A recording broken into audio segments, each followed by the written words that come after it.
ये बड़ा महत्वपूर्ण समय है। आज ही सरकार के द्वारा जमीनों की दरों के संदर्भ में कुछ नए आदेश निकाले गए हैं, तो मौका है इस विषय पर विस्तार से बात करने का। तो छत्तीसगढ़ के वित्त मंत्री हैं ओपी चौधरी जी, पूर्व प्रशासनिक अधिकारी हैं, भावी सक्षम नेतृत्व के तौर पर सियासी हलकों में उन्हें देखा जाता है।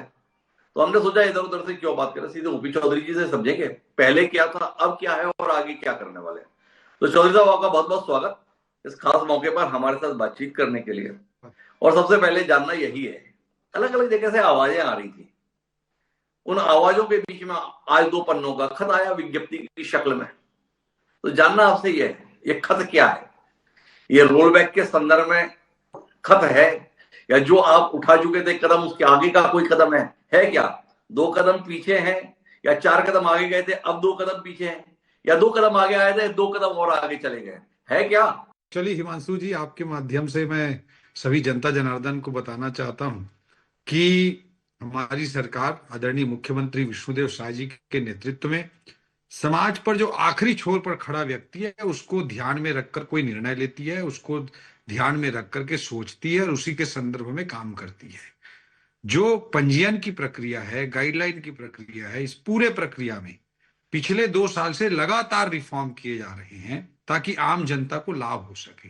किसी ने आकर सरकार के सामने नहीं बोला था कि भाई ऑटो म्यूटेशन कर दीजिए, स्वतः नामांतरण कर लीजिए, पंजीयन के बाद हमको बहुत सारे जगहों पे भटकना पड़ता है, चढ़ावा चढ़ाना पड़ता है, किसी ने नहीं बोला था।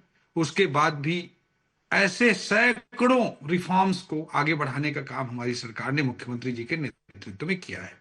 अभी जो गाइडलाइन दरें जो के संबंध में कुछ चर्चाएं चली पूरे प्रदेश में, कुछ आदेश पहले निकले, कुछ आदेश आज निकले कल के केंद्रीय मूल्यांकन समिति के संदर्भ में, तो उसमें मैं यही कह सकता हूं पहले जो भी निर्णय लिए गए थे वो भी आमजनों के हित के संदर्भ में थे कि किसानों को अच्छा मुआवजा मिल सके, मध्यम वर्ग को लोन लेने में ज्यादा से ज्यादा सुविधा मिल सके, और वहीं वहीं रियल एस्टेट के साथियों को भी एक अप्रोप्रिएट स्पेस मिले।